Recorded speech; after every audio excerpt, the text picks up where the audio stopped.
Taarifa ambayo bado imeendelea kuwa katika minong'ono baina ya Chama cha Demokrasia na Maendeleo kuweza kuongozwa na makamu mwenyekiti wa chama hicho ambaye ni John Heche. Aliweza kuzungumza maneno mengi sana katika ukurasa wake wa Instagram, huku akiweza kumuongelea vibaya na vikali zaidi kamanda kanda maalum wa Dar es Salaam Jumanne Mulilo baada ya kitendo cha mashambulizi kwa Padri Charles Kitima aliweza kushambuliwa, ambaye pia ni katibu wa Baraza la Maaskofu hapa Tanzania. Na hivi sasa bado ikiwa hali ya Padri Charles Kitima ikiwa inaendelea vizuri, ila tayari imeonekana kabisa kwamba Chama cha Demokrasia na Maendeleo wameweza kuwasha moto kwa kuweza kuzungumza na kuona kwamba tayari ni moja ya dosari na doa kubwa. Na aliweza kuzungumza John Heche katika nukuu yake ya mtandao wa Instagram kwamba taarifa zimekuwa zikipotoshwa na kamanda kanda maalum Jumanne Mulilo ambaye pia akiweza kuongoza safu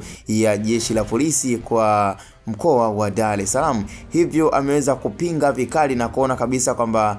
hii imesha kuwa ni kama sehemu ya mchezo, kwa sababu tayari aliweza kuona hata katika ile nafasi iliyoweza kuonekana ya Chama cha Demokrasia na Maendeleo katika tarehe 24 baada ya siku ya mahakama pale maeneo ya Kisutu, ambapo kuna baadhi ya wanachama waliweza kukamatwa na mwisho wa siku wakafanywa vitendo viovu na kutupwa katika mapori. Hivyo waliweza kutoa mifano tofauti ambayo anaona kabisa kwamba taarifa zimekuwa zikipotoshwa na kuonekana kama ni taarifa rasmi ambazo bado hazina ushahidi na bado hazina utekelezwaji. Hivyo ameona ni sahihi kuweza kuzungumza katika ukurasa wake wa Instagram, kuweza kuzungumza kwamba taarifa zimekuwa zikipotoshwa na kuonekana kwamba sio taarifa rasmi, kwa kupitia kamanda Jumanne Mulilo ambaye tayari aliweza kumdirect bila kupepesa macho. John Heche kwa sasa amekuwa akijiamini na kutoa kashfa tofauti na amekuwa akiwawashia moto